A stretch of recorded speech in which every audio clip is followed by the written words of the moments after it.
Dan huwa proċess demokratiku li qiegħed jitwettaq bl-akbar sens ta' serjetà, għaqal u trasparenza.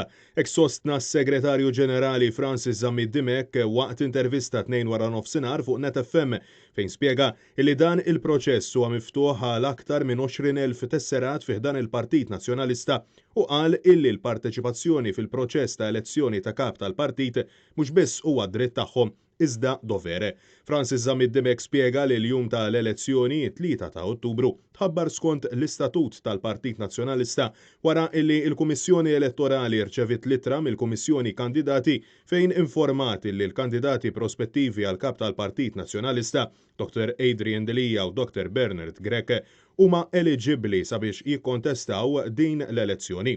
Għaldaqstant issa nata bidu għal pass li jmiss fejn preżentament qed jinġabru minn kull kandidat prospettiv madwar il-120 firma meħtieġa mill-eru u l-aktar organi importanti tal-partit fosthom ammont mit-tesserati eligibbli kif ukoll membri tal-Kunsill Ġenerali. Francis Zammid Dimek spjega li fis-sitwazzjoni preżenti tal-pandemija tal-COVID-19, il-Kummissjoni Elettorali tal-Partit Nazzjonalista ser tkun qed tieħu l-prekawzjonijiet kollha meħtieġa kif mitluba mill-awtoritajiet tas-saħħa tul il-jiem kollha tal-votazzjoni, jiem illi ser ikunu qed jitqasmu b'tali mod illi jakkomodaw lil kull tesserat fosthom dawk tal-early voting kif ukoll għal dawk il-persuni li għandhom problema ta' mobilità.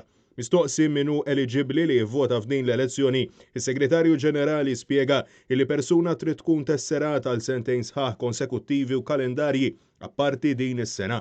Jiġifieri min jittessera issa l-ewwel darba mhux eligibbli, imma min għandu tessera valida almenu mis-sena 2018 il quddiem jista' jivvota.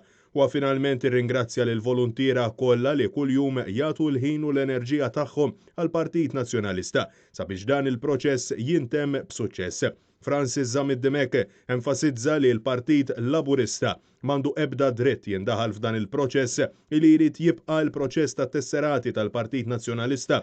Żgur illi il-Partit Laburista m'għandu ebda dritt jagħmel xi forma ta' kritika meta lanqas biss jaf fejn jibda l-proċess ta' due diligence għax kieku jispiċċa mingħajr b'ħafna persuni barra mill-istess kabinett.